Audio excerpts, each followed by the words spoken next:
Do you want to sound more fluent in English? Today, we'll teach you 10 phrases that real native speakers use every day.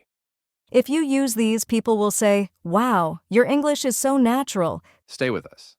Let's start right now. Hi everyone, I'm Anna. And I'm James. We are your English teachers and friends. We'll show you the phrases, then we'll practice together. Remember, repeat after us. And don't forget to write your own examples in the comments. This is a casual way to say, "How are you?" Listen, how's it going? Repeat after me, "How's it going?" "Hey James, how's it going?" Pretty good, thanks. How about you?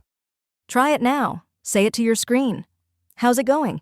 Use this when you meet a friend after many months. Example, Anna, long time no see. "Yeah, it's been ages." Repeat after me. Long time no see. This means it's okay or don't worry. Example, "Sorry I'm late." no worries. Repeat after me, "No worries." Now you try. Imagine a friend says, sorry. Answer with, no worries. This is a polite way to say, I don't know. Example, What time does the movie start? I'm not sure." Repeat, "I'm not sure." Use this to agree with an idea. Example, "Let's get pizza tonight." that sounds great. Repeat after me, "That sounds great." Your turn. Think of something fun. Answer with, that sounds great. This means I understand. Example, This homework is hard. "Yeah, I get it." Repeat, "I get it." Try it now.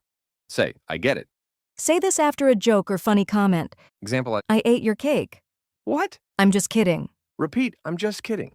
Use this when you want to meet and talk with a friend. Example, We haven't talked in weeks. Yeah, let's catch up this weekend. repeat, "Let's catch up." This means you can decide. Should we watch a movie or play a game? It's up to you. Repeat after me. It's up to you. This means you feel excited about something in the future. Example, We're having dinner on Friday. "Yes, I'm looking forward to it." Repeat after me. "I'm looking forward to it." Great work. Let's review quickly. Repeat with us. "How's it going?" Long time no see. "No worries." I'm not sure. "That sounds great." I get it. "I'm just kidding." Let's catch up. "It's up to you." I'm looking forward to it. Now it's your turn. Write 2 of these phrases in the comments. Make your own sentences. For example, "How's it going?" "I'm looking forward to the weekend." We will read your comments. Today you learned 10 phrases to sound fluent. Use them every day. Practice with friends. And don't be shy. If you liked this lesson, Please like the video, subscribe for more English lessons. and share with a friend who is learning English. Thanks for watching. See you next time.